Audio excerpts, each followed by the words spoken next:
सर्वांचं आपल्या चॅनलवर पुन्हा एकदा स्वागत आहे.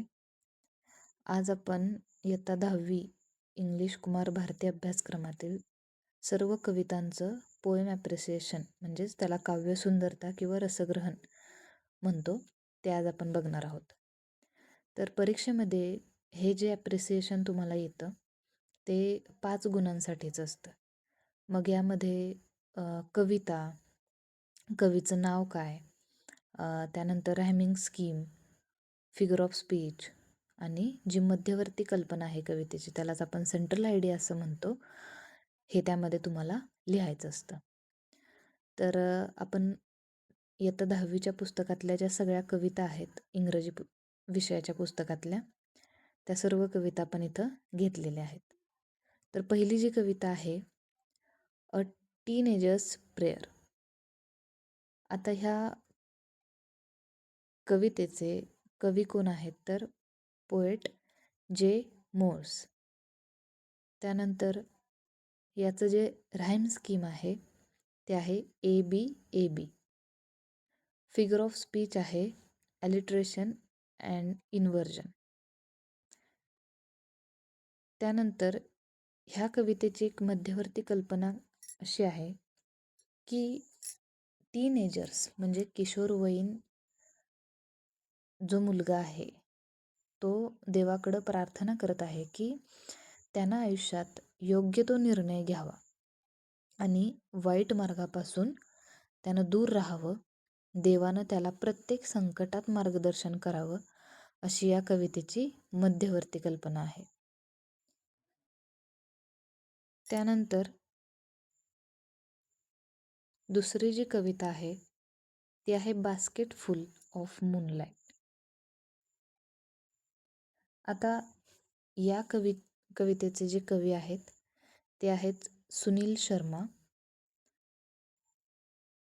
त्यानंतर ह्याचा जो राईम स्कीम आहे ते आहे फ्री वर्स म्हणजे no fixed rhyme scheme. Figure of speech आहे ॲलिट्रेशन अँड ॲपिस्ट्रॉप.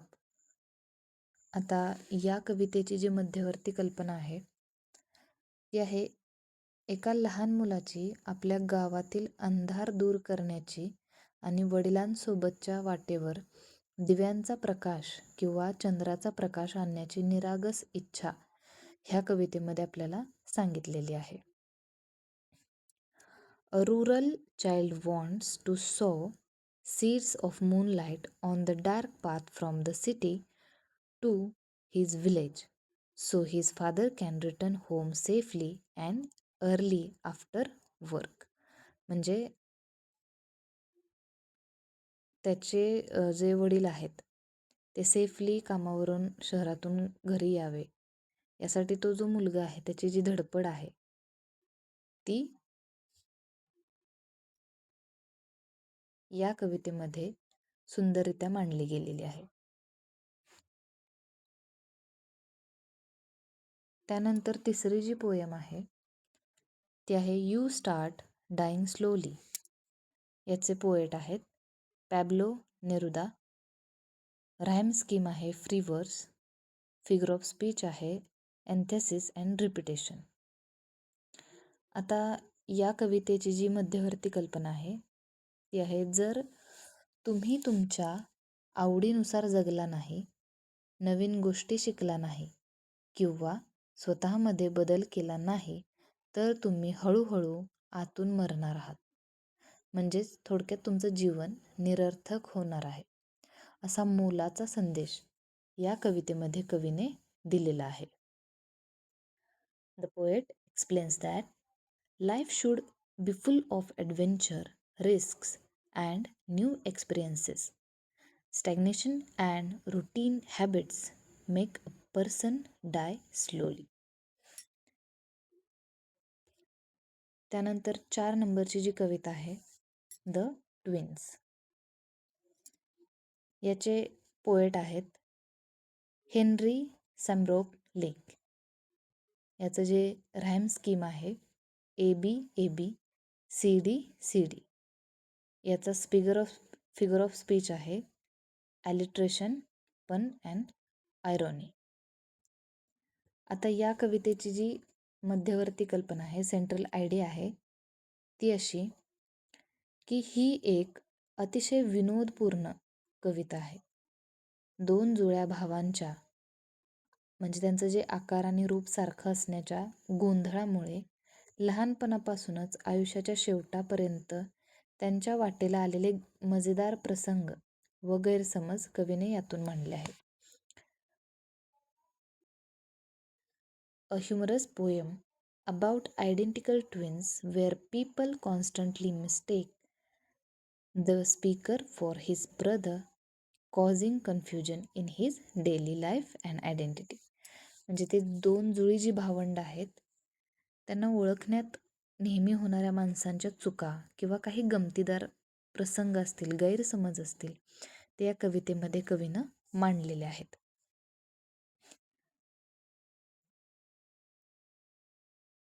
त्यानंतर 5वी जी कविता आहे, stopping by woods on a snowy evening.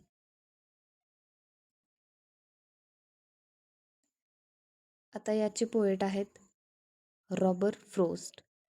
याचं राईम स्कीम आहे A A B A A B A for initial स्टान्झस, म्हणजे पहिल्या चरणासाठी ए ए बी बी बी ए असं राईम स्कीम आहे. त्यानंतर फिगर ऑफ स्पीच आहे ॲलिट्रेशन आणि पर्सोनिफिकेशन.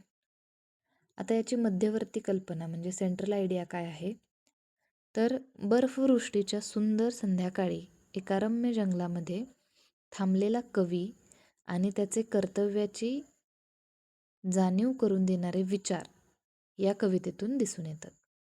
त्याची विश्रांतीची इच्छा असूनही जबाबदाऱ्या पूर्ण करण्यासाठी त्याला पुढे जावं लागतं, हे या कवितेमधून सांगितलेलं आहे. The poet pauses the watch snowy woods in deep silence, but remember his heavy responsibilities and commitments. Miles to go before I sleep, before he can rest. त्यानंतर पुढची जी कविता आहे, द वर्ल्ड इज माइन. याचे कवी आहेत Joy Lovelett Crawford. Rhyme scheme आहे A B C D D B, varies by stanzas. याचा figure of speech आहे ॲलिट्रेशन अँड इंट्रोगेशन. आता याची मध्यवर्ती कल्पना काय आहे, आपण बऱ्याचदा आपल्याजवळ नसलेल्या गोष्टींसाठी दुःखी होतो, परंतु आपल्याकडं सृष्टीचं सौंदर्य, आरोग्य आणि आनंदी अवयव आहेत. त्यामुळं हे जग आपलंच आहे आणि आपण भाग्यवान आहोत, हा सकारात्मक संदेश या कवितेतून आपल्याला मिळतो. The poet realises how fortunate and rich she is when she sees people with physical disabilities who lack basis joys of life that she takes for granted. त्यानंतर पुढची जी कविता आहे ती आहे ओ कॅप्टन माय कॅप्टन. याचे poet आहेत Walt Whitman. याची rhyme scheme आहे A A B B C C D D. या कवितेचा फिगर ऑफ स्पीच आहे मेटॅफर, पर्सोनिफिकेशन, सेंट्रल, आणि याची सेंट्रल आयडिया जी आहे मध्यवर्ती कल्पना ती आहे की ही कविता अमेरिकेचे अध्यक्ष अब्राहम लिंकन यांच्या मृत्यूनंतर त्यांना श्रद्धांजली वाहण्यासाठी लिहिली गेली आहे. प्रवासाचीच म्हणजेच युद्धाची सांगता झाली असताना कॅप्टन अब्राहम लिंकन यांचा मृत्यू झाल्यामुळे आनंद आणि दुःख अशा संमिश्र भावना कवीने व्यक्त केल्या आहेत. An elegy dedicated to Abraham Lincoln. The ship America had safely reached port after a fearful trip, but the Captain Lincoln has fallen dead on the deck. यानंतर पुढची जी कविता आहे ती आहे सिम्फॉनी ऑफ लाईफ, किंवा त्यालाच आपण इफ असं म्हणतो. याचे कवी आहेत रुडयार्ड किपलिंग. राईम स्कीम आहे ए बी ए बी. याचा फिगर ऑफ स्पीच आहे एन्थेसिस मेटॅफर. आणि याची जी मध्यवर्ती कल्पना आहे ती म्हणजे एक पिता आपल्या मुलाला आयुष्यात एक यशस्वी आणि उत्तम माणूस कसं बनायचं याचं मार्गदर्शन करतो. कठीण प्रसंगात संयम कसा ठेवावा आणि परिस्थितीवर कशी मात करावी हे या कवितेतून शिकायला मिळतं. फोकसेस ऑन स्टेईंग काम, maintaining balance, facing failures and successes equally and keeping a strong will to win in life. ही त्याची सेंट्रल आयडिया आहे. अशा पद्धतीनं इयत्ता 10वीच्या पुस्तकामध्ये असणाऱ्या ज्या कविता आहेत त्या सर्व कवितांचं आपण ॲप्रिसिएशन जे आहे ते बघितलेलं आहे.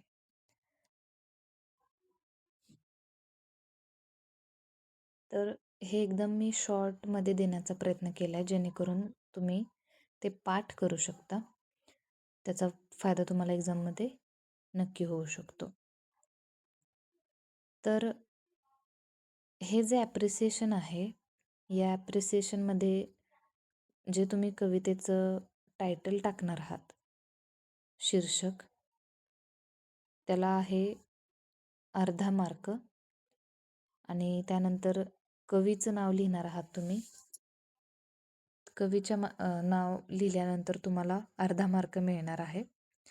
त्यानंतर जे तुम्ही राईम स्कीम जे लिहिणार आहात त्या राईम स्कीम लिहिल्यानंतर तुम्हाला 1 गुण मिळणार आहे. त्याचबरोबर फिगर ऑफ स्पीच जो तुम्ही लिहिणार त्याला आपण अलंकार म्हणतो. तर त्या फिगर ऑफ स्पीचला तुम्हाला 1 मार्क मिळणार आहे. आणि खाली जी तुम्ही सेंट्रल आयडिया लिहिणार आहात तर त्या सेंट्रल आयडियासाठी तुम्हाला 2 गुण दिले जाणार आहेत.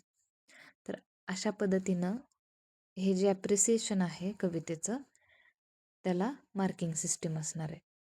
तर ती तुम्ही व्यवस्थितरित्या लिहिणं गरजेचं आहे. आता एक्झाममध्ये तुम्हाला पोयम दिलेली असते आणि त्या पोयमच्या वरती जो कवी आहे त्या कवीचं नाव लिहिलेलं कवितेचं नाव लिहिलेलं असतं आणि शेवटी जे आहे ते कवीचं नाव लिहिलेलं असतं. म्हणजे तुमचा पोएट आणि कवितेचं नाव लिहिण्याचा जो गुण आहे अर्धा अर्धा तो तुम्हाला तिथं मिळून जाणार आहे.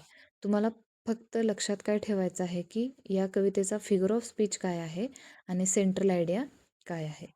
कारण तुम्हाला तिथं पोएट तिथं तुम्हाला मिळून जाणार आहे. राईम स्कीम तर तुम्ही ते करू शकता, ते खूप इझी आहे.